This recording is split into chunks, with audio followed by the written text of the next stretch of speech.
Bismillahirrahmanirrahim. Alhamdulillahi rabbil alamin. Wassalatu wassalamu ala ashrafil anbiya wal mursalin Sayyidina Muhammad wa ala alihi wa sahbihi ajma'in. Subhanaka la ilma lana illa ma 'allamtana innaka antal alimul hakim.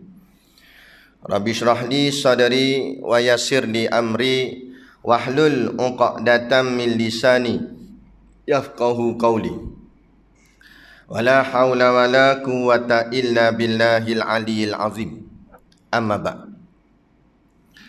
Alhamdulillah, kita sama-sama panjatkan syukur kehadiratillah subhanahu wa ta'ala yang dengan limpah dan kurnianya diizin oleh Allah subhanahu wa ta'ala pada kita pada malam ini untuk selalu berada di tempat yang baik dan tempat yang mulia. Seperti mana pada malam ini Allah telah mengizinkan ke atas kita, maka Allah telah menempatkan kita berada di dalam rumah Allah, satu tempat yang tidak ada tempat lain yang lebih hebat daripada rumah Allah. Malah hatta istana negara, Dewan Parlimen sekalipun tidak boleh diletakkan setaraf dengan rumah Allah. Walaupun rumah Allah itu masjidnya masjid kayu, walaupun mungkin papan kayunya reput, walaupun mungkin tiangnya sengit dari segi zahirnya, tetapi dari segi batin hakikatnya, kemuliaannya lebih daripada segala bangunan yang ada di atas muka bumi, kerana ialah rumah Allah subhanahu wa ta'ala. Malah pada malam ni bukan setakat kita diizin Allah untuk duduk di dalam rumah Allah, malah kita diizin juga oleh Allah untuk duduk di dalam satu majlis yang lebih mulia daripada segala majlis yang lain, iaitulah yang disebut di tempat kita ni dengan panggilan majlis ilmu ataupun kuliah agama. Kerana apa majlis ni hebat daripada segala majlis yang lain? Kerana majlis ni disebut dalam hadis baginda Nabi SAW, "Idza marartum bi riyadil jannah," kata Nabi, seandainya kamu berjalan, kamu nampak di sana ada riyadul jannah, yakni mana riyadul jannah, riyadu tu taman, al jannah tu maknanya syurga. Mana bila kamu berjalan, kamu nampak sana ada riyadul jannah, yakni taman-taman syurga, farta'u, kata Nabi, maka singgahlah dan nikmatilah, makna kata duduklah dalam taman-taman syurga tersebut. Kemudian sahabat tanya, wa ma riyadul jannah, apa yang dimaksudkan dengan taman-taman syurga? Kok mana pula ada taman syurga kat dunia? Taunya syurga ni kan barang akhirat, nanti baru boleh dapat syurga. Kok mana pula Nabi kata jalan kat dunia ni kamu nampak ada taman syurga, singgah? Jadi sahabat tanya, macam mana pula ada taman syurga kat dunia? Maka jawab baginda Nabi SAW, yang dimaksudkan dengan riyadul jannah, yakni taman-taman syurga, ialah hilakuz zikri. Apa dia hilakuz zikri? Imam Ahmad mengatakan di dalam kitabnya Musnad Imam Ahmad bahawa yang dimaksudkan dengan hilaku zikri, majlis zikir, itu dengan dua makna. Makna yang pertama, majlis zikir ni majlis yang dalam majlis tu dibaca zikir kepada Allah. Contohnya tak kira lah zikir tahlil la ilaha illallah ke, ataupun zikir wirid pas mayang kita baca subhanallah subhanallah, tu pun juga dikira sebagai satu bentuk majlis zikir. Yang kedua, majlis zikir, kata Imam Ahmad, ambil daripada asal perkataan zikir itu sendiri. Zikir ni zal kafra, asal perkataannya zakara. Zakara tu maknanya ingat. Sebab tu kita sebut tazkirah, diambil daripada perkataan zakara tu, tazkirah. Tazkirah tu maknanya mengingatkan, ingat, mengingatkan. Jadi bila sebut majlis zikir, iaitu majlis yang mengingatkan kita kepada Allah, Rasulullah ataupun Islam. Jadi kalau majlis tu ada sebut tentang Allah, ada sebut tentang Rasulullah, ada sebut tentang Islam, maka majlis tu dikira sebagai majlis zikir. Bila kira majlis zikir, itulah yang disebut oleh baginda Nabi SAW dalam hadis yang kita baca tadi, iaitulah riyadul jannah, yakni taman-taman syurga. Jadi logiknya akal orang yang waras berfikir, kalau dia nak masuk dalam syurga, manakan mungkin boleh masuk dalam syurga kalau tamannya pun tak pernah masuk. Tu. Betul tak?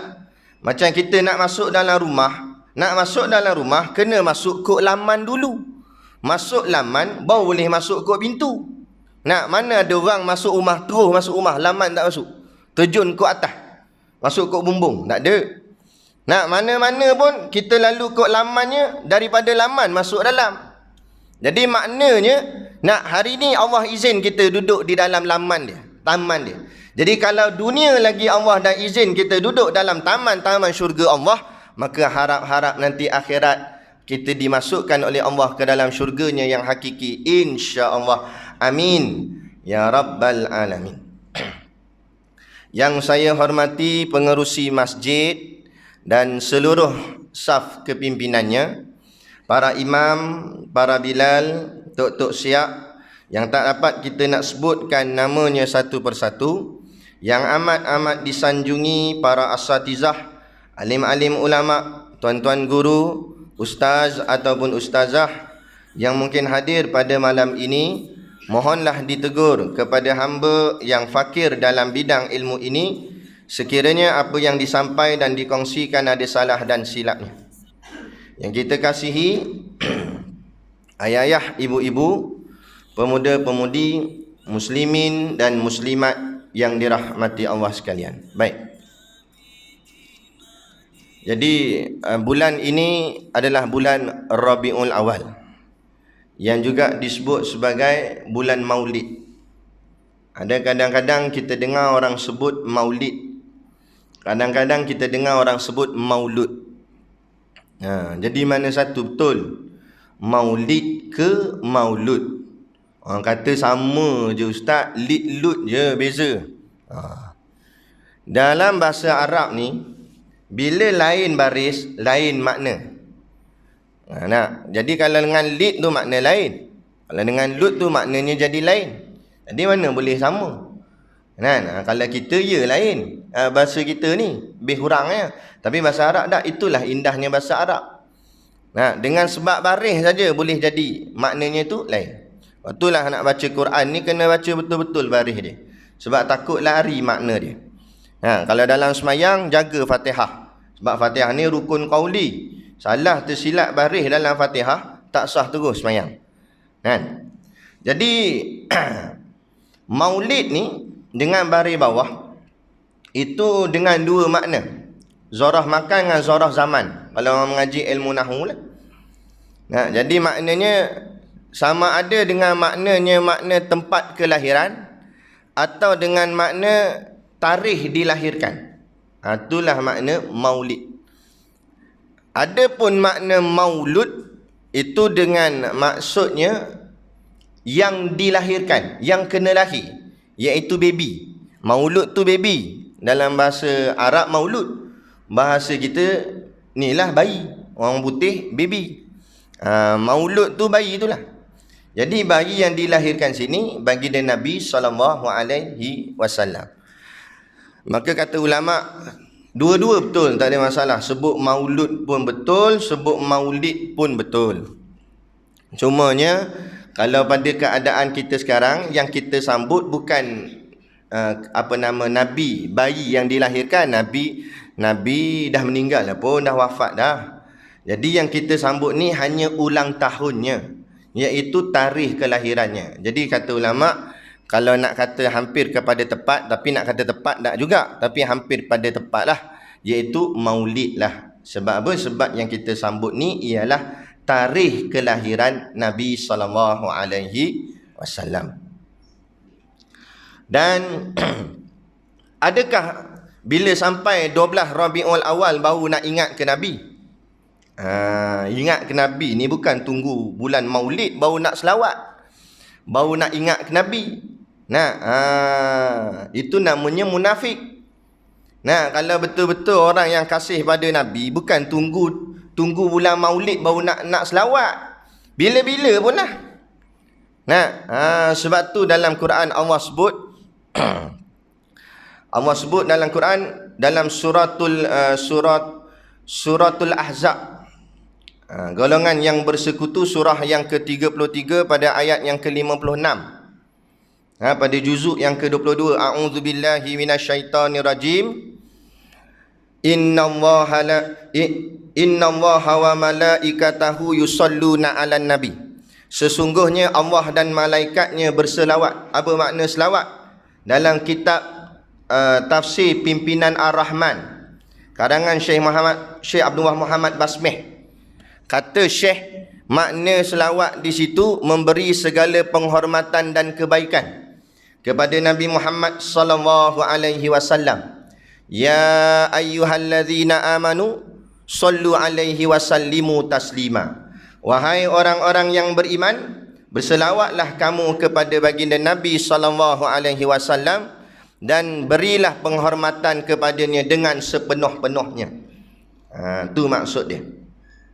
Jadi di sini kata ulama, dalam banyak-banyak amalan, antara amalan yang hebat, antara amalan yang hebat ialah amalan bersolawat. Kenapa disebut amalan bersolawat antara amalan yang hebat? Kerana selawat, Allah juga selawat, malaikat pun selawat, kita pun selawat. Tapi kalau semayang, kita semayang, Allah mana ada semayang. Nah, malaikat pun tak, malaikat taat perintah Allah je. Kita semayang, puasa kita puasa, Allah tak puasa, malaikat tak puasa. Nah, tapi bila time selawat, Allah selawat. Allah kata dulu, Allah selawat. Innallaha wa malaikatahu. Allah kata dia dulu. Sesungguhnya Allah dan para malaikatnya berselawat. Allah tak kata kita lagi, Allah kata dia dulu. Allah kata Allah berselawat, malaikat berselawat. Maka wahai orang-orang yang beriman, berselawatlah kamu kepada baginda Nabi sallallahu alaihi wasallam. Tu selawat. Nah, jadi ulama kupas apa makna Allah selawat. Dan Allah ucap macam kita ucap ke? Tak, maksud Allah berselawat atas Nabi, artinya Allah menurunkan rahmatnya kepada baginda Nabi SAW.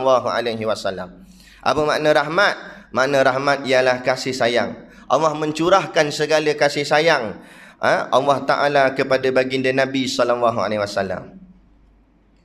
Hebat tak hebat kasih sayang Allah pada baginda Nabi SAW, dikisahkan di dalam kitab Nasaihul Ibad karangan Imam Nawawi. Diceritakan dalam kitab tu, saat Nabi Adam alaihi salam diturunkan Allah ke bumi. Nah, berhati-hati bila kita belajar ataupun kita bercakap, jangan kata Nabi Adam kena halau daripada syurga, tak baik. Sebab tu Nabi tu cakap halau, perkataan halau ni kau hajar. Macam ada orang kata Nabi ni pelarian, kau hajar tu, tak ada adab. Jadi jangan kata Nabi Adam kena halau. Kita cuma kata Nabi Adam diturunkan Allah ke bumi. Turun tak ada masalah, memang betul Nabi Adam diturunkan. Jangan cakap halau. Takut nanti kita kena halau pula. Jadi Nabi Adam diturunkan Allah ke bumi. Bila Nabi Adam diturunkan Allah ke bumi, Nabi Adam memohon taubatnya kepada Allah, minta ampun pada Allah. Dan sekali lagi dengan adab kita dengan Nabi, jangan kata Nabi Adam pun buat salah gak, Nabi Adam pun buat jahat juga, buat dosa gak tu, minta ampun tu. Jangan cakap gitu. Nabi-nabi ni semua maksum. Itu pegangan kita ahli sunnah wal jamaah. Nabi tak ada dosa. Semua nabi-nabi ni tak ada dosa. Dah tu, itu bukan dosa. Maka kata ulama, itu buat pengajaran kepada umat supaya kita belajar. Sebab dia cikgu kena ajar anak murid, gitulah. Nabi ni dia ni mengajar pada umat. Perbuatan-perbuatan Nabi itu mendidik umat. Jadi Allah buat Nabi Adam jadi begitu supaya mendidik pada umat. Bila kita buat salah, kita mohon ampun. Kita bila buat salah, kita minta maaf. Sebab itulah disebut dalam kitab Hikam, Syekh Ibn Atta'illah As-Sakandari sebut, orang yang paling jahat atas muka bumi ni Bukanlah orang yang buat dosa. Bukan orang minum arak, main judi ke apa sebagainya. Jahat tu jahat dah. Tapi ada orang yang lagi jahat daripada tu, ialah bila orang yang dia buat salah, kemudian dia tak nak mengaku salah. Itu namanya bodoh sombong. Dah lah bodoh, sombong pula tu. Dia dah buat salah, dia dah buat jahat. Tak reti nak minta maaf. Lepas tu orang putih kata sorry seems to be the hardest word. Sorry ni, perkataan maaf ni perkataan yang paling susah untuk dilafazkan. Sebab apa susah? Sebab keegoan dan kesombongan yang ada dalam diri. Dan sombong ini adalah sifat iblis laknatullah. Jangan main-main. Tak kira siapa, ahli masjid tak ahli masjid. Kalau ada sifat sombong, tarah iblis. Sebab apa? Iblis lah dia jadi sombong. Kita sama-sama renung tuan-tuan. Kita fikir. Iblis ni dilaknat oleh Allah, dihalau oleh Allah daripada syurga. Sebab apa? Kes apa dia buat? Kes rogol. Ada dengar iblis jantan rogol iblis betina? Ada. Kes main judi. Mana ada? Dah kes buat apa dia? Minum arak. Arak tu air kencing setan. Takkan dia minum air kencing sendiri? Habis apa yang jahat sangat iblis ni sampai Allah laknat dia? Kes takabur. Aba wastakbara. Baca dalam Quran. Allah kata, aba wastakbara, sombong, ingkar. Bila disuruh sujud kepada Adam, maksud sujud pada Adam ni bukan sembah Nabi Adam. Maksudnya hormat pada Nabi Adam. Kenapa disuruh hormat pada Nabi Adam? Sebab Nabi Adam ni makhluk bernama manusia. Manusia ni adalah ciptaan Allah, makhluk ciptaan Allah yang paling hebat sekali dalam segala makhluk yang ada. Sebab apa? Sebab apa kata manusia ni hebat? Antaranya kerana manusia hidup dua alam. Dia hidup di alam jasadi, dia juga hidup di alam rohani. Di alam nyata yang terang kita nampak ni, satu lagi hidup di alam gaib yang kita tak nampak, yang ni alam ruh. Kita ada ruh dalam badan. Itu dua alam, satu ruh, satu jasad. Ada pun makhluk lain dia hidup satu alam. Binatang satu alam, alam nyata. Pokok tumbuh-tumbuhan alam nyata. Malaikat alam gaib saja. Iblis apa semua alam gaib saja. Dengan izin Allah lah, kadang-kadang boleh menjelma jadi rupa manusia ke apa sebagainya. Tapi dari segi tempat asal dia, satu alam tu je. Tapi kita dua alam. Dan antara lagi hebat manusia ni, kenapa manusia jadi makhluk yang hebat? Kerana manusia jadi khalifah. Ini ja'inun fil ardi khalifah, kata Allah. Sesungguhnya aku hendak menjadikan di bumi ini khalifah. Khalifah, pemimpin yang boleh memimpin alam. Sebab tu baca dalam kitab Bidayatul Talibin, karangan Tuan Husein Kedah. Dia kata ciptaan manusia ini adalah risalah, naskah daripada alam. Maksudnya segala sifat alam ada pada manusia. Sebab tu manusia layak memimpin alam. Sebab alam tu ada pada dia, sifat dia tu ada pada manusia. Bukannya dirinya, sifatnya.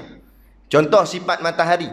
Sifat matahari ni apa sifat dia? Menerangi sesuatu yang gelap. Kadang-kadang ada manusia, dia ada sifat matahari. Dia menerangkan hati-hati orang yang gelap. Ada orang hatinya dah gelap, jauh daripada masjid, tak nak sembahyang. Tapi ada ulama-ulama yang menyentuh hati mereka, sehingga hati yang gelap jadi terang. Itu sifat matahari. Kadang-kadang ada sifat rimau. Cengih. Orang kata cengih nak mempuih. Maknanya tak boleh tegur sikit. Orang bagi salam, Assalamualaikum. Amboi jawab salam garangnya. Nak period ke apa? Nampak? Nak katanya nak ada sifat rimau pada dia. Maknanya sifat makhluk tu ada pada manusia. Itu yang menyebabkan manusia ni jadi makhluk yang hebat sekali yang Allah cipta. Tapi bukan makhluk yang paling besar. Makhluk paling besar Arash. Manusia kecil je. Tapi kecil dia, Allah jadikan dia hebat. Dan antara yang paling hebatlah manusia ni, yang kalah makhluk-makhluk lain semua kalah, iaitulah manusia. Dalam manusia tu ada Nabi dan ada Rasul. Makhluk lain mana ada Nabi, ada Rasul. Hatta jin tak ada Nabi, tak ada Rasul. Ulama kata alam jin paling tinggi darjat dia boleh pergi wali. Ada wali jin. Nabi tak ada. Nabi dari kalangan manusia. Rasul dari kalangan manusia. Tu hebat manusia. Malaikat tak ada jadi Nabi. Sehebat-hebat malaikat, tak ada yang dilantik menjadi nabi atau jadi rasul. Tapi manusia, dalam ramai-ramai manusia, Allah pilih, Allah lantik dari kalangan manusia itu ada nabi dan ada rasul. Kemudian pula yang lagi menghebatkan manusia ni, dalam banyak-banyak nabi, dalam banyak-banyak rasul, ada seorang yang paling-paling Allah sayang, Allah kasih pada dia, tak lain tak bukan Nabi Muhammad sallallahu alaihi wasallam. Aduh. Sebab itulah hebatnya makhluk bernama manusia. Ada? Boleh faham setakat ni? InsyaAllah kita. Nah, okay, kalau faham nak tanya lah. Habis tu antara kita ni, manusia ni, dengan malaikat, siapa hebat? Tadi kata faham dah. Kita ni manusia dengan malaikat, siapa hebat? Sia-sia belakang. Manusia dia kata. Okey, tak apalah, dia faham dah belajar tadi kan. Manusia. Tu antara kita dengan malaikat maut macam. Dia kata, nak kata hebat sebab salah agak. Takut dia ada belakang ni. Dah betul lah, dari segi penciptaan tu iyalah. Tapi dari segi tugas kalah kat kita dengan dia. Nah, dia datang bagi salam, kita sadaqallah lah. Kan? Habis dah lah. Main meter duk goyang-goyang straight terus jadi. Kan? Jadi itu dia. Nah, nak ceritanya hebatnya manusia itu sebab dalamnya ada nabi, dan dalam nabi-nabi itu ada Nabi Muhammad sallallahu alaihi wasallam. Jadi bila Nabi Adam diturunkan Allah ke bumi, Nabi Adam pun mohon ampun kepada Allah. Kan? Lantas Nabi Adam berdoa dengan satu doa. Nabi Adam menyebut, ya Allah, dengan nama Engkau wahai Allah dan juga nama Muhammad, maka ampunkanlah daku. Ni ada dalam kitab sebut. Nah, padahal waktu Nabi Adam ni, Nabi Muhammad dah lahir ke belum? Tak lagi. Dah tu macam mana Nabi Adam boleh sebut nama Nabi Muhammad situ? Jadi Allah pun tanya pada Nabi Adam, apa yang kamu tahu tentang Muhammad? Macam mana kamu boleh sebut nama dia ni? Maka Nabi Adam AS kata, sewaktu penciptaan aku di dalam syurga, waktu Nabi Adam duduk dalam syurga, Nabi Adam nampak nama Allah berapit dengan nama Muhammad. Maksud berapit, bersebelahan. Jadi kata Nabi Adam, nama tu mesti satu makhluk yang sangat hebat. Kalau tak hebat, macam mana boleh duduk sebelah nama Engkau ya Tuhan? Maka kata Allah, benarlah wahai Adam, wahai Muhammad itu kekasih aku. Dia akan lahir daripada zuriat keturunanmu, dan dia adalah Nabi yang paling akhir sekali. La nabiyyu ba'dah. Mana tidak ada lagi Nabi selepas dia. Kan? Itu makna hebat. Dan kita amat-amat bertuah dan amat-amat beruntung kerana menjadi umat kepada Nabi Muhammad sallallahu alaihi wasallam. Lagi dikisahkan oleh alim ulama tentang Nabi Ibrahim alaihissalam pula. Nabi Ibrahim kata kepada Allah, jadikanlah aku kekasihmu. Maka Allah jadikanlah Nabi Ibrahim kekasih Allah dengan diberi gelaran Khalilullah. Dalam banyak-banyak Nabi sebelum Nabi Muhammad, Nabi Ibrahim lah Nabi yang paling tinggi darjat dia. Kan? Sebab tu kalau ikut turutan dalam Rasul Ulul Azmi, Nabi Ibrahim duduk nombor 2. Kan? Jadi sebelum Nabi Muhammad, Nabi Ibrahim lah paling hebat. Nabi yang paling Allah sayang, sehingga Allah beri gelaran pada dia Khalilullah, kekasih Allah. Kan? Kemudian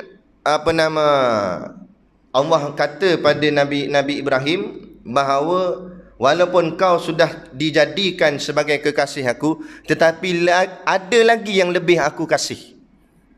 Jadi Nabi biasalah bersifat a'radul basyariyah, sifat kemanusiaan tu ada makna, ada sifat cemburu. Ada lagi Allah kasih. Semua orang mesti berebut nak mendapat kasih Allah. Jadi tertanya, siapa dia yang lebih engkau kasih tu? Maka kata Allah, itulah namanya Muhammad, yang akan lahir daripada keturunanmu. Kan? Kata Nabi Ibrahim, kalau begitulah, kalau aku tak boleh jadi yang paling dikasih tu, tolonglah ya Allah, jadikanlah aku umat kepada Nabi tersebut. Jadi umat dia tu tak apa dah. Sebab Nabi Ibrahim faham, bila Nabinya paling dikasih, dalam banyak-banyak umat, mana umat paling dikasih? Dan kalau Nabinya paling dikasih, umat yang paling dikasih, umat Nabi itulah. Jadi nak duduk kat dalam umat Nabi tu. Kata Allah, dah wahai kekasihku Ibrahim, Kerana aku telah pilih siapa-siapa di kalangan makhluk-makhlukku, hamba-hambaku ini, siapakah yang layak untuk duduk di bawah umatnya Nabi Muhammad SAW itu? Siapa tu? Kita lah tuan-tuan. Allah pilih kita tuan-tuan. Nah, Allah pilih kita. Bukan kita minta, ada kita minta. Masa nak keluar perut mak dulu, ada malaikat tanya nak lahir zaman Nabi mana? Nak dah. Allah tentu siap dah kita ni. Dah lah, Allah tentu siap dah lahir sebagai umat Nabi Muhammad. Lahir pula Islam. Kita keluar perut mak tu, tengok ayah kita pakai kopiah, mak kita pakai tudung. Ayah azan telinga kanan, kamat telinga kiri. Alhamdulillah. Padahal bukan kita minta, ada kita minta. Sebelum keluar malaikat tanya nak keluar ni jadi apa? Dari Islam ke, Yahudi ke, Kristian ke, Hindu ke, mana? Dah, Allah pilih kita. Lahir sebagai keturunan orang Islam, mak ayahnya Islam. Ada orang lahir perut mak, wek, keluar tengok ayah 3 line atas dahi. Mak pula nanduk merah. Mak ayam mama ni. Ada kata ayah, ini mana datang? Mana datang Allah pilih. Allah dah tentu dia macam tu, nak buat macam mana? Kalau dalam perjalanan hidup dia Allah bagi dia hidayah, nampak dia jalan kebenaran. Kita pun belum tentu lagi, walau lahir Islam, bukan confirm mati Islam. Takut-takut mati kafir. Na'udzubillah lah. Kan? Jadi ni semua rahmat daripada Allah SWT. Jadi masa mengaji di pondok tu, ada seorang anak murid, biasalah dalam pondok ni bukan semuanya terbaik. Ada kat anak murid yang jenis nakal. Jenis datang semayang selalu lambat. Siap ada persatuan tu, persatuan masbuk nama dia. Ada jenis nakal gitu. Jadi masa mengaji kitab sirah tu, tiba-tiba dia kata ke Tok Guru, Tok Guru, Tok Guru, kenapalah Allah tak lahirkan saya di zaman Nabi Muhammad? Masa zaman Nabi Muhammad ada dulu. Kan? Dah Tok Guru tanya dia, dah kenapa kalau lahir zaman tu? Mestilah saya pertahankan Nabi. Mesti saya berjuang dengan Nabi. Mesti saya jihad dengan Nabi. Dah Tok Guru kenal anak murid, mana elok, mana tak elok. Tok Guru pun pandang atas bawah. Ya ke hang tu Abu Jahal sebenarnya. Kata. Jadi nak ceritanya apa? Nak ceritanya bukan mesti lahir di zaman Nabi. Ikut Nabi. Kalau lahir zaman Nabi, Abu Jahal lahir zaman Nabi. Abu Lahab lahir zaman Nabi. Abu Lahab tu pula bukan orang lain, pak saudara Nabi. Nama betul dia Abdul Uzza bin Abdul Muttalib. Pak cik Nabi. Nama manja dia orang sebut Abu Lahab. Pak cik Nabi tak ikut Nabi. Jadi bukan masalahnya lahir zaman Nabi ke tak. Memanglah beruntung besar. Siapa lahir zaman Nabi dapat tengok wajah Nabi, dapat tengok akhlak Nabi. Tetapi bukan hanya itu saja. Kalau Allah tak turunkan cahaya hidayahnya, cahaya agamanya, cahaya imannya, walaupun Abu Jahal, Abu Lahab melihat akan akhlaknya Rasulullah, tapi tidak sampai mencintai kepada baginda Nabi SAW. Jadi yang paling penting ialah ikut Nabi. Allah sebut dalam surah Ali Imran ayat 31. Kul, katakanlah wahai Muhammad, in kuntum tuhibbunallah, jika benar kamu kasih pada Allah, fattabi'uni, maka ikutilah aku. Kalau betul kasih pada Allah, nak kepada Allah, berjuang untuk Allah, ikut akan Nabi. Apa makna ikut Nabi? Ikut sunnah Nabi. Ikut apa yang Nabi buat. Hari ini alhamdulillah, orang mengikut sunnah Nabi itu ada ramai. Nabi berjubah, dia berjubah. Nabi berserban, dia berserban. Nabi bersugi, alhamdulillah dia pun bersugi. Siap letak celah telinga pula tu. Kan? Nabi apa lagi? Nabi berzikir, dia pun berzikir. Dengan siap bawa biji tasbih, besar-besar biji guli tasbih. Hebatlah alhamdulillah. Tapi ada banyak-banyak sunnah itu, ada yang ramai umat Nabi ni sudah mula tinggalkan akan sunnah itu. Sunnah apa dia? Sunnah berjuang, berjihad, mempertahankan agama ni. Kenapa kita tak nampak sunnah ni? Padahal itu antara sunnah yang paling besar sekali. Sepanjang hidup Nabi, Nabi mempertahankan agama. Tak pernah dalam hidup Nabi, Nabi tidak pertahankan agama. Sebab itulah ulama kata ini sunnah paling besar, tapi ditinggalkan oleh ramai orang. Hari ini kita hidup jadi nafsi-nafsi, sendiri-sendiri. Kita tak peduli dah orang lain. Nah, sebab apa? Sebab tak kena ke kita. Kalau ada orang rumahnya kena roboh, tanahnya kena ambil, kita tak kata apa. Sebab apa? Sebab bukan rumah kita. Sebab bukan tanah kita. Kan? Contoh kes Muhammad Adib. Kan? Meninggal macam tu saja. Kena pukul, kena belasah. Kita tak kata apa. Kita tak rasa apa. Kita sibuk kalut kita lah semayang apa semua. Ibadat sahaja. Nah, tapi sebab apa kita tak rasa apa? Sebab Muhammad Adib tak ada kena-mengena dengan kita. Bukan anak kita. Bukan abang kita. Bukan adik-beradik kita. Bila kena batang hidung, bau nak keluar parang. Bau nak mengamuk. Bau nak ni. Dah? Macam mana? Ini ke yang Nabi kita ajar? Nah, Nabi kata tak sah iman seseorang itu, atau dengan kata lain tidak sempurna iman seseorang itu, melainkan dia kasih akan saudaranya sendiri. Berkasih sesama kita, berjemaah. Sebab kita sama-sama Islam. Bukan senang tuan-tuan. Islam nak sampai kat tempat kita. Tengoklah balik bukti sejarah bahawa bangsa kita ni dulu agamanya apa. Nah, dulu adalah Hindu. Sebab tu kita tengok adat-adat Melayu ada sedikit-sedikit persamaan dengan adat orang Hindu. Antaranya kahwin duduk atas pelamin. Tu mana datang dalam kitab fiqh dia sebut. Tak ada. Lepas tu ambil mana? Tu adat dulu-dulu. Nampak? Oh, kekal 7 keturunan ni kata. Tak boleh. Nampak? Tak apalah kata ulama. Bolehlah. Tapi jaga. Jangan bertabaruj. Jangan sampai memperhias-hias diri untuk tunjuk kat orang. Kalau sekadar buat pelamin bagai tadi untuk buat kenang-kenangan dengan ahli keluarga saja, tak apa. Hukumnya harus lagi.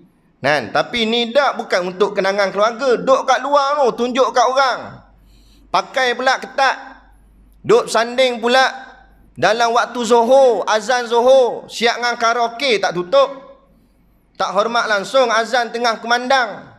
Nah, sebut kalut dia tu. Nah, tak semayang pula tu. Ada pengantin sampai tak semayang. Dia kata raja sehari. Tu bukan raja sehari, tu setan sehari. Tak betul lah, tak semayang ni panggil siapa? Tu. Patut tak payah renjih dengan air mawar, renjih dengan air longkang. Dah tak semayang. Betul tak? Daripada dia nak semayang macam mana, make up penuh atas muka ni. Kalau dia ambil uduk, habislah rosak make up. Biji mata ni saja melentik gitu. Kan? Lah kali sampailah. Nak pukul 3 dah, pukul 3 dah. Nak turunlah daripada tu, makan beradab pula ni, simpang siu tangan ni. Sampai tak boleh buka dah lagi. Nah, yang ni suak dia, ni suak dia, ni suak dia. Okey, tak apalah. Nak rasa-rasa main suap-suap. Nak? Azan dulu ke macam mana? Ke teruskan? Teruskan. Okay, baik. Main suap-suap. Ayahnya sakit tak suap pun. Nah, lah kali dah habis semua. Mak kata gi salam saudara jauh dari Singapura. Salam habis apa semua, juru kamera ambil gambar apa semua. Macam artis dah time tu. Kecepek. Nampak? Nak flash tu pap. Dahsyat lah time tu. Lepas tu kalau lama dah, dia alik ni. Zuhur tak semayang lagi. Duk alik situ, ambil gambar apa semua. Sampailah tiba-tiba azan asar. Zuhur dah terlepas, masuk dah asar. Nah, kalau hati dia ada iman sikit pun terusiklah, Allah, Zuhur tak semayang. Setan pun cocok kat telinga kiri. Relax bro. Nak kali ni tak semayang. Nak sebelum ni hang semayang selalu dah. Nanti qada lah balik. Ada? Bukan tak boleh qada. Imam Syafi'i kata kan boleh kan. Wah, dia ngaji gak, dia buka kitab gak setan ni. Tapi dia nak membolehkan benda yang tak boleh lah. Supaya kita kendur. Kita pun jawab, betul gak Tan? Betul gak Tan? Dia panggil Tan lah, kawan baik. Nak lah kali apa petang. Sampai petang, juru foto ni kata, jom kita pergi ambil gambar dekat tepi bendang apa semua. Tengok menonggeng-nonggeng juru gambar. Pengantin tak ada mana pun juru gambar lebih daripada pengantin. Nah, sampai jatuh masuk dalam mendang. Nak ambil gambar kecek. Pukul berapa habis? Nah, sampailah naik senja. Naik senja, nak gelap dah. Jom kita balik. Selagi tak gelap tu tak balik. Nah, pukul 7 dah. Dah asal tak ayang gini. Dah ambil gambar. Nah, balik rumah azan maghrib. Asal terlepas. Tan tadi itulah datang. Relax bro. Nah, Zuhur asar je dia kata. Masuk rumah, ingatkan naklah agak pergi semayang ke apa. Nah, mak saudara pula kata, ni apa nama, hadiah banyak ni. Buka tengok, makcik nak tengok gak dapat apa. Nah, mana tahu dapat kereta sebiji ke apa. Nak, kalau buka hadiah pula depan anak sepupu apa semua saudara mara. Buka hadiah ni asal dah terlepas, Zuhur terlepas, maghrib pula ni. Dan maghrib waktu singkat. Nah, masuk dah isyak. Main buka-buka hadiah, isyak dah masuk. Nah, maghrib tak semayang. Habis-habis buka hadiah tu, dah dekat pukul 9 dah, pukul 10 dah, letih makan nasi, masuk bilik, terbongkang. Sebab penat sehari. Nak ambil gambar nonggeng sana apa semua, masuk bilik, tidur terbongkang. Isyak tak semayang. Sebabkan malam tu letih sangat tidur, terlajaknya subuh. Tak lajak manalah, pukul 12 bangun. 12 tengah hari bangun, subuh tak semayang. Serit 5 waktu sehari tak semayang tu. Tu saya kata bukan raja sehari, setan sehari. Tak? Jadi kita renung sama-sama. Ini kita cerita ni keadaan semasa biasa berlaku. Kadang-kadang minta maaf cakap ayahnya bagus dah pergi masjid ke kopiah atas kepala. Kan? Ayah time tu baju Melayu dia bukan 3 poket, biasa 3 poket. Tapi sebab kenduri punya basah 4 poket. Mana boh tu? Kawan ada bak janji orang bagi banyak. 3 tak muat, tak cukup. Nak boh 4. Bagus dah kan kopiah atas kepala apa semua. Nak, tapi bahagian semayang celuh, anak dia tak berhati. Buat lebih kurang.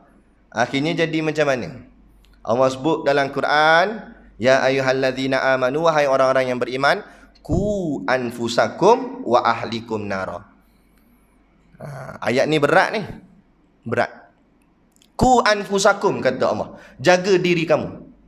Kalau ayat tu berhenti kat situ, boleh tahan kira lah. Boleh tahan kira.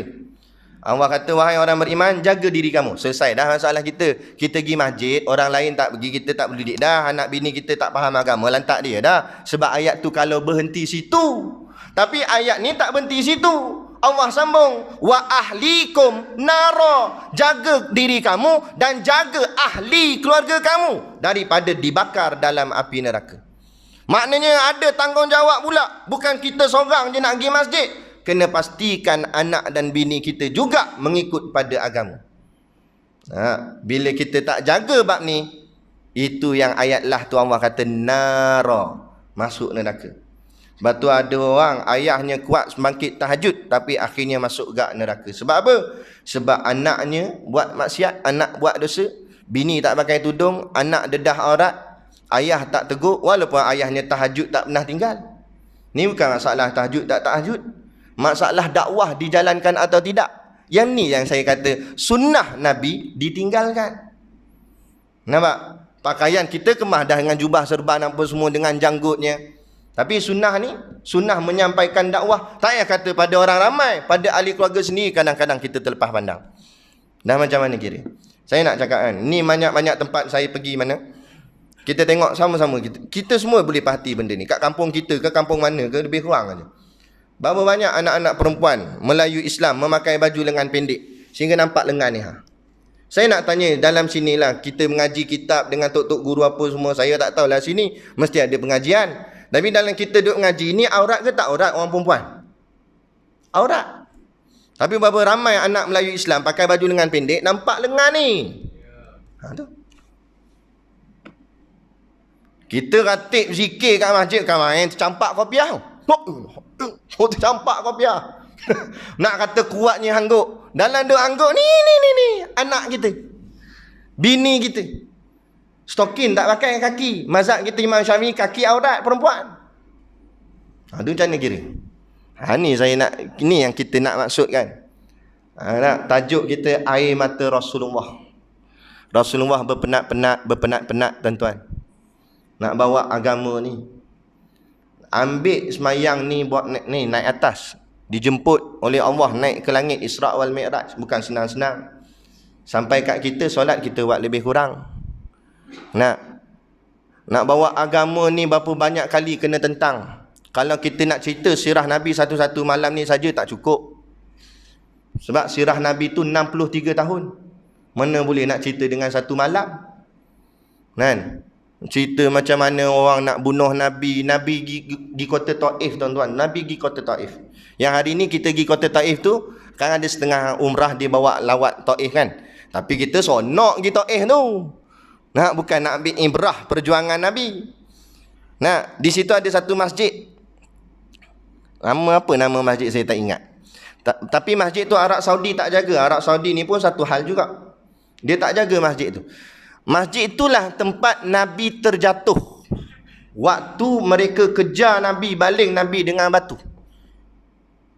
Masjid tu kalau terjemah bahasa kita, bahasa Arab dia saya tak ingat. Tapi dalam bahasa kita dipanggil Masjid Siku. Siku. Kenapa dipanggil siku? Sebab di situlah Nabi menongkat sikunya, menahan dirinya kerana terjatuh. Kerana mereka punggai Nabi dengan batu lah, dengan najis lah. Sian Nabi. Nak bawa agama. Kenapa dalam banyak-banyak tempat Nabi pilih Taif untuk sampaikan dakwah dia? Kerana di Taif itu banyak saudara-saudara Nabi belah mak dia. Kan? Belah mak Nabi. Ada pak menakan, mak menakan. Jadi harapan Nabi, ahli keluarga sendiri mungkin terimalah kot. Kan apa yang Nabi nak sampaikan. Gigi rupanya tak diterima. Tak diterima kalau dengan cara beradab tak apa juga. Balik macam tu je. Tak dipunggai pula. Nabi duduk situ lebih kurang seminggu menyampaikan dakwah. Seorang pun tak ikut. Semua buat tak peduli. Itu perjuangan Nabi. Kita kalau kuliah lah, buat ceramah orang tak datang pun kita marah dah. Padahal Nabi duduk di Taif seminggu ceramah, tak ada siapa layan. Nabi tetap istiqamah menyampaikan dakwah. Kan? Lepas tu ada ustaz dia mengeluh. Dia kata penat lah ustaz. Kita ceramah, kita dakwah, orang tak nak ikut juga. Orang tak nak ni juga. Saya rasa putus asa lah ustaz. Saya malas lah nak buat kerja ni dah. Dia kata itu. Kita kata, ustaz alim. Ustaz tahu kan sirah Nabi. Dah Nabi lagi macam mana dakwah dia. Ada orang ikut pada permulaan dia. Macam mana? Dahlah tak ikut, tentang pula, lawan pula. Kita paling kuat pun orang tak ikut, tapi orang tak punggai kita. Orang tak tentang kita pun sampai teruk-teruk sangat. Nabi tu, Allahu Akbar. Kalau ikutlah, Nabi ni kan disebut kekasih Allah. Kenapa Allah buat begitu? Di sinilah kata ulama, lagi tinggi ujian seseorang, itulah buktinya lagi tinggi kasih sayang Allah pada dia. Sebab itulah dalam 5 orang Rasul Ulul Azmi, cuba kita tengok kisah dia, kelima-lima Rasul ni ujian dia semua berat-berat. Dan yang paling berat sekali Nabi Muhammad SAW. Jadi begitulah kata ulama pada diri kita. Kalau kita ni Allah beratkan dengan ujian, pandanglah ujian itu dengan kasih sayang Allah. Barulah ujian kita tak rasa sempit, malah kita rasa lapang, insya-Allah. Yang kita takut ni kita langsung tak kena ujian. Tak rasa takut apa pun. Atau ada seorang dulu, dia lelaki tapi buat pakai perempuan. Di Mekah lah tu. Nampak? Memang cerita ni lama dah, tapi kita nak ambil dia punya tauladan dia. Lepas tu bila orang komplain, orang marah, ustaz-ustaz semua tegur apa semua, oh senang dia jawab. Kalau betul lah saya ni tak betul, kalau betul saya salah, mesti saya kena panah petir. Tak kena pun panah petir. Dia nak kena sangat ke apa? Boleh jawab gitu. Cakap ni bukan zaman sekarang baru orang cakap. Zaman Nabi berlaku dah. Waktu Nabi di kota Taif, datang satu lelaki, dia pernah simpan kain kiswah Kaabah. Kain kelambu Kaabah tu dia simpan. Kain Kaabah ni selalu diganti-ganti. Kalau dah lusuh ganti baru. Jadi ada orang dia simpan kain tu. Orang Arab percaya kain ni kain keramat lah. Sebab kain tu tutup Kaabah. Jadi dia pegang kain tu depan Nabi. Dia kata, "Hei Muhammad, Ini kain kelambu Kaabah. Nah, kain kiswah Kaabah. Kalau betul lah kau ni Nabi, betul lah kau ni Rasul, aku koyak depan, aku nak tengok jadi apa. Dia koyak kain Kaabah depan Nabi, tak jadi apa-apa. Tak kena panah petir, dia ni tak terbakar ke apa, tak ada. Kemudian dia sombong depan Nabi. Tengok, aku tak jadi apa-apa pun. Samalah lelaki hari ni. Nampak? Kenapa? Allah tak turunkan bala, ujian kepada dia. Dua kemungkinan kata ulama. Pertama, mungkin Allah beri dia peluang untuk bertaubat. Mungkin yang ni kita haraplah. Mungkin ada kesempatan untuk bertaubat. Mungkin yang kedua, yang ni kita takut. Mungkin yang kedua, bukan sebab Allah nak bagi dia taubat, tapi Allah nak buat dia semakin jauh daripada Allah Subhanahu Wa Taala. Inilah yang ulama namakan dia istidraj. Nampak? Dia ingat dia rasa dia betul. Tanpa dia sedar, rupanya dia semakin teruk, semakin teruk, semakin teruk. Kerana dia rasa tak ada siapa pun tegur dia, tak ada apa-apa masalah pun, tak ada ujian berat-berat pun timpa kat dia. Ni kita jangan jadi macam tu, tuan-tuan. Jangan kita rasa relax dengan apa yang kita ada hari ni, tengok tak ada apa-apa pun. Jangan ingat kita rasa kita ni sentiasa di jalan betul. Lepas tu kita pesan, minta maaf cakap, ayah-ayah yang dihormati, orang yang lebih tua, jangan ada sifat kesombongan dalam diri kita. Kadang-kadang kan kita semayang, katalah kita angkat tabir tu berlebih kurang. Angkat tangan tu, yalah ulama ajar, tok guru ajar angkat tangan, jarinya berhampiran ataupun sejajar dengan cuping telinga begini. Dia angkat gini je. Allah, buat lebih kurang.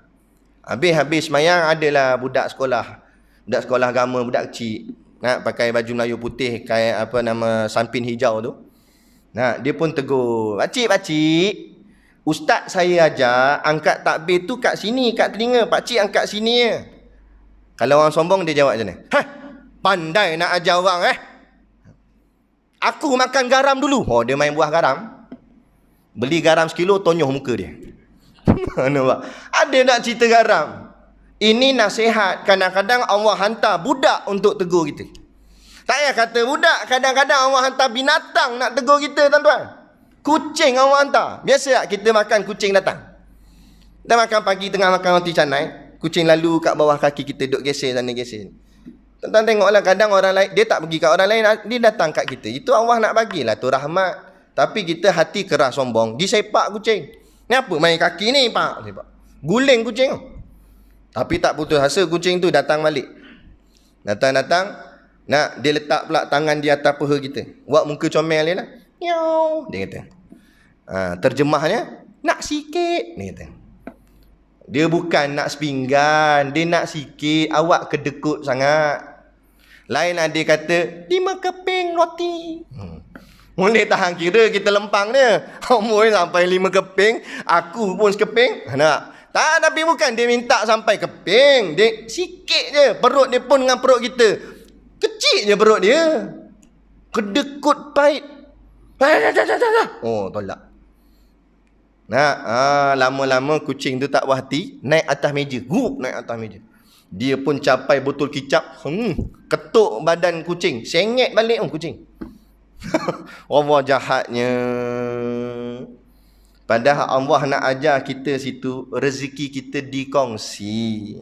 Hatta dengan binatang. Jangan ingat benda yang sudah ada di tangan kita, confirm kita punya. Kadang-kadang tak tentu. Kita makan karipak pagi-pagi dah. Kita baru nak masuk dalam mulut. Member lama bawa balik kampung datang. Tepuk dari belakang. Oh mat, lama tak jumpa. Kelepak. Puk, tercampak karipak tadi. Tadi pegang kat tangan dah sikit lagi Berapa inci lagi nak masuk? Dah ngangang. Pak mat. Pum, nampak. Kucing khop sambut. Lah kali kucing yang nampak. Tak nak balik kata, bayar tu karipak tadi. Kucing yang makan bukan aku. Memanglah kucing makan bengong. Tapi ambil tadi kan, bayar. Gitu. Nak ajar, memang kita bayar. Tapi belum tentu rezeki kita. Memang kita bayar, tapi belum tentu kita punya masuk dalam perut. Kadang-kadang masuk dah dalam perut, Allah kata bukan rezeki kita, keluar balik jadi mentah. Betul tak? Jadi biar inilah yang Nabi ajar kita. Tapi bila yang ni pun kita tak boleh nak amal, lepas tu sibuk dengan sunnah-sunnah yang lain, macam mana? Kan? Tu Nabi kata innama bu'ithu liutammima salihal akhlak. Sesungguhnya aku dibangkit dengan akhlak yang mulia, akhlak yang terpuji. Nak cakap dengan orang elok-elok lah. Janganlah panggil hui hai, hei hei hei dan sebagainya. Kan? Beradab. Kan? Kita lagi-lagi pula kita ni jadi contoh orang yang kerap ke masjid, surau dan sebagainya. Jadi contoh. Kita memang kata tengok lepak kedai makan, bukan nak datang semayang. Ya dah, memang dia ada masalah. Tapi dah kita cakap gitu, ingat bagus sangat. Nah, kita dah rasa kita langkah kaki masuk dalam masjid ni ahli syurga dah. Tu. Sebab itulah saya kata ulama tasawuf membicarakan perkara ni dalam kitab-kitab tasawuf. Dia kata penyakit paling bahaya atas muka bumi bukan corona, tapi penyakit paling bahaya ialah penyakit sombong. Sombong ni bukan orang ahli maksiat je boleh terkena, malah ahli taat lagi senang nak terkena. Lagi tinggi makam kita naik dalam hal-hal ibadat kita, lagi senang nak terkena penyakit ni. Lagi mudah dia melekat. Nampak? Sebab jarang orang buat maksiat tu dengan sifat sombong. Ada, tapi jarang lah. Sebab tu kata Syekh Ibn Athaillah As-Sakandari dalam kitab Hikam, dia kata ada kala orang melakukan taat itu ketawa terbahak-bahak. Ada kala orang yang buat maksiat itu menangis teresak-esak. Apa makna dia? Kadang-kadang ada orang buat maksiat tapi dia mengaku salah pada Allah. Menangis dia. Allah, silap ya Allah, aku tak nak minum arak tapi terminum ya Allah. Terminum tak banyak mana, 5 botol. Dia kata tapi nak ceritanya sedih, dia menangis. Dia rasa dia bersalah. Dia mohon ampun pada Allah. Sebab tu Allah kata innallaha yuhibbut tawabin. Sesungguhnya Allah kasih, Allah sayang pada orang yang bertaubat. Kenapa orang bertaubat? Sebab orang bertaubat kenal dirinya yang salah. Dia tahu dia ngaku dia salah. Dia tahu dia silap. Betul tadi awal saya sebut, orang paling jahat orang yang bodoh sombong. Dah lah buat salah, tak nak ngaku salah. Kerah kepala, degil. Ni masalah paling besar. Jangan kita jadi macam tu. Ada orang buat taat tertawa terbahak-bahak, kata Syekh Ibn Athaillah. Terbahak macam ni? Dia buat ibadat, dia rasa dia bagus. Aku ni, kalau tiang ni boleh cakap, dia kata akulah paling awal masuk masjid. Nampak? Dia tak sedar. Kata ulama dalam kitab tasawuf, dia sudah terkena penyakit namanya penyakit anani. Kita dah jarang dengar tak anani? Anani ni iaitu bahasa Arab dia, bahasa Melayu dia maknanya keakuan. Cakap sikit-sikit aku. Kalau bukan akulah jaga masjid ni, tak meriah macam ni lah. Kalau bukan akulah, habis. Aku sana, aku sini. Pada semua yang jadi ni siapa bagi jadi? Allah. Wallahu khalaqakum wa ma ta'malun. Allah yang jadikan kamu dan Allah yang jadikan segala perbuatan kamu. Tiba-tiba kita nampak kita up diri. Nak jadi macam Firaun, bangga diri dia. Kan? Sebab tu mengikut Nabi tu bukan semata-mata dengan pakaiannya, bukan dengan jubahnya, bukan dengan janggutnya semata. Tapi yang dikatakan fattabi'uni, mengikut akan Nabi, ikut dalamannya, akhlaknya, perangainya, sikapnya, pendiriannya, pemikirannya. Itu yang sebenar. Kadang-kadang budak muda pakai t-shirt seluar jin, tapi akhlaknya mulia, cakapnya beradab, lebih baik daripada orang yang berjubah serban, tapi cakapnya kasar, tidak beradab dengan orang. Bukan duduk pada pakaian. Kalau nak kira jubah, Abu Jahal, Abu Lahab pun pernah pakai jubah. Sebab dia orang Arab. Orang Arab memang pakai jubah. Jadi kita nak pakai jubah ni bukan kerana adat Arab, tapi kerana mengikut Rasulullah. Barulah jubah tadi dikira sebagai sunnah. Tapi kalau hanya pakai saja, itu baru setaraf Arab. Balik-balik Mekah dia beli yang hitam. Dia letak atas kepala. Nah, macam Syekh Arab dah. Padahal yang tali hitam tu digunakan untuk pukul ponggong unta. Dia unta pun tak ada. Ada ESPy Akan nak pukul ESPy dia. Dia beli sebab ikut Arabnya masa tu kita kata kita bukan ikut Arab, kita ikut Rasulullah. Kalau ikut Arab tak pedulikan Islam, kita pun tak pedulikan Islam. Jadi macam mana? Tengoklah di Arab sekarang, Arab Saudi, pak pun ada dah. Takkan kita nak ikut Arab? Jangan ikut Arab, ikut Nabi, ikut Rasulullah. Bila ikut Rasulullah, barulah layak mendapat jawapan daripada Allah, yuhibbukumullah. Ayat tu disambung. Yang ni apa makna yuhibbukumullah? Allah kasih kepada kamu. Barulah nak kita ikut Rasulullah, barulah kasih Allah datang pada kita. Kalau kita tak ikut Rasulullah, jangan berangan untuk mendapat kasih Allah. Kalau boleh kita masuk syurga nanti esok insya-Allah di hari akhirat, itu juga kerana pertolongan baginda Nabi SAW. Atas syafaat Nabi lah. Tuan-tuan, siapa sini yang confident dia boleh masuk syurga tanpa syafaat Nabi? Cuba bangun nak tengok muka. Tak ada seorang, saya pun tak yakin. Kita dosa banyak. Sama ada dosa kita sedar ke tak sedar ke ada.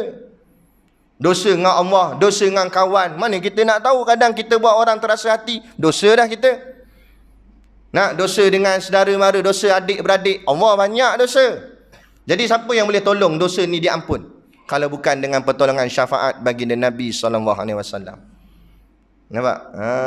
Jadi kita kena faham. Dalam perkara ni semuanya dengan rahmat Allah kepada baginda Nabi, maka terlimpahnya rahmat itulah terlimpahnya kepada kita dengan sebab kita mengikut akan baginda Nabi SAW. Yuhibbukumullah, barulah Allah kata wa yaghfir lakum dzunubakum.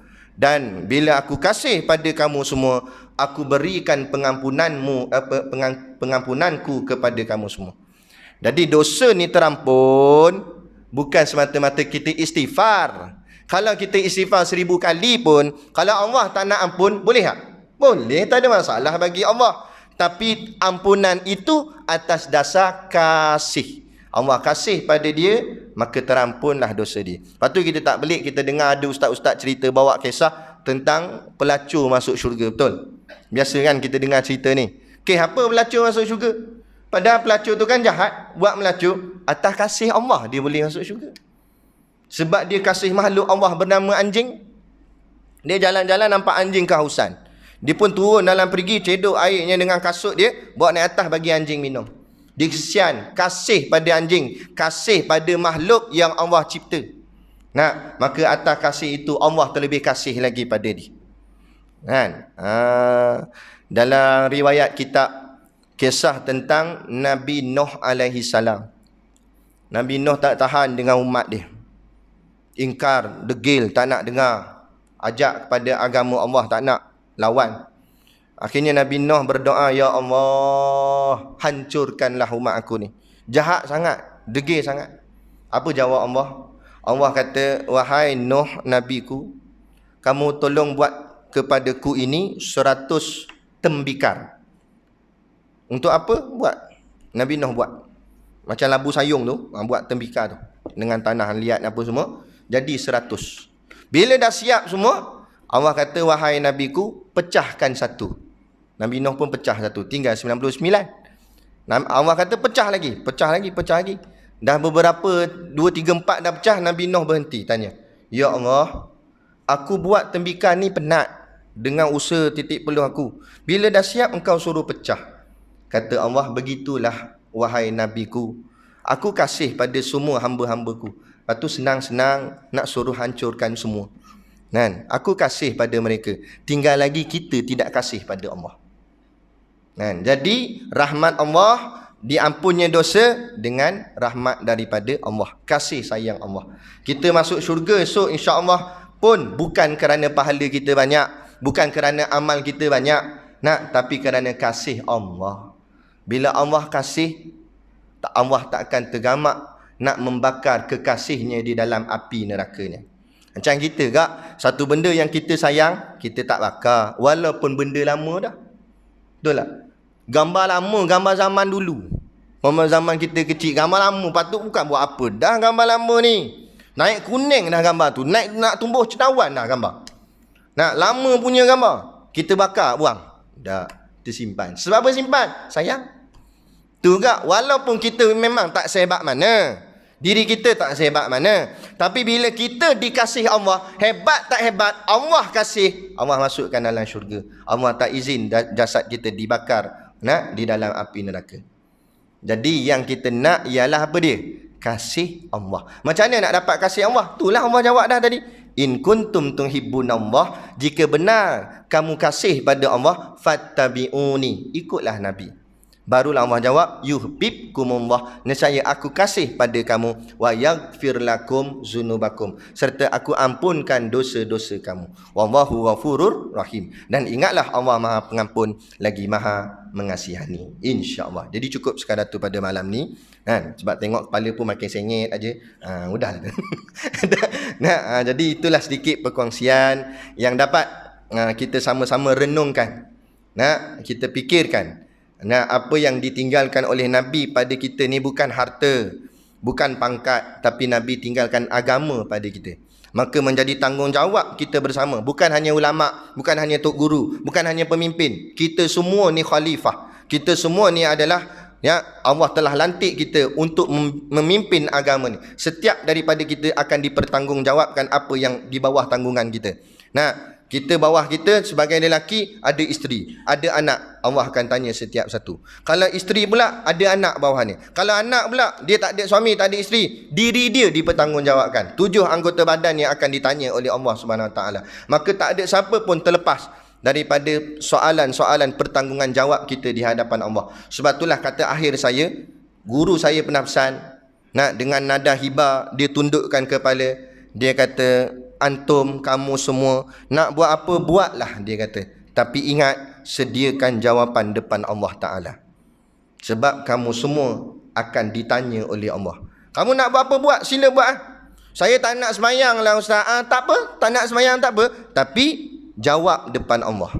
Ikut suka, nak buat apa?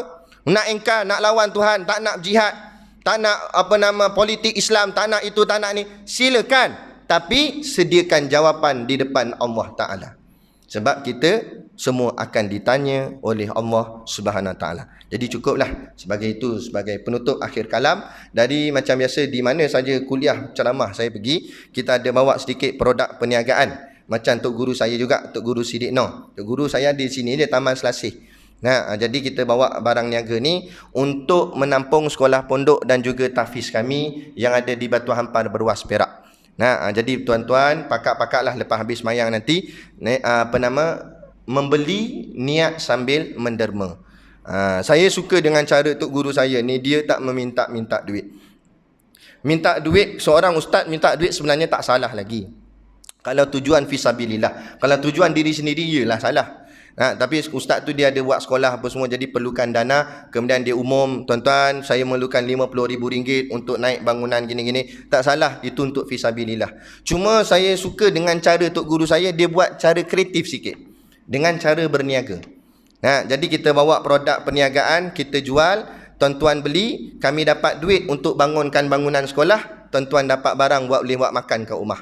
Jadi orang kata dalam bahasa Inggerisnya win-win situation. Sama-sama menang, sama-sama dapat faedah. Tuan-tuan dapat faedah makan, kami dapat faedah duit untuk bangunkan sekolah. Jadi sama-sama kita dapat membantu sesama kita. Jadi insya-Allah dengan hasil bantuan tuan-tuan semua ni, moga-mogalah kita dapat melahirkan pelapis-pelapis ulama pada masa-masa akan datang, khususnya di negara kita Malaysia dan umumnya di seluruh dunia, insya Allah. Jadi cukup sekadar tu. Wabillahi taufiq wal hidayah. Wassalamualaikum warahmatullahi wabarakatuh.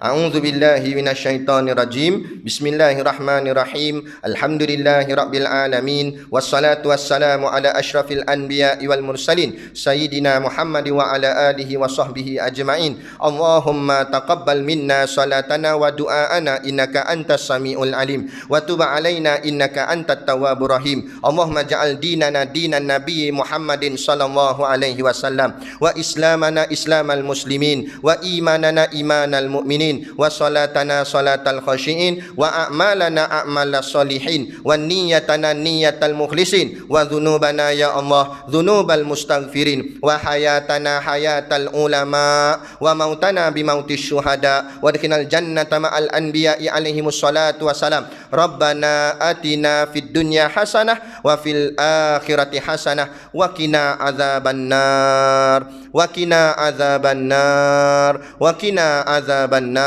Wa sallallahu ala khairi khalqihi sayyidina Muhammad wa ala alihi wa sahbihi wasallam. Subhana rabbika rabbil izzati amma yasifun. Salamun alal mursalin walhamdulillahi rabbil alamin. Amin ya rabbal alamin. Taqabbalallahu minna wa minkum.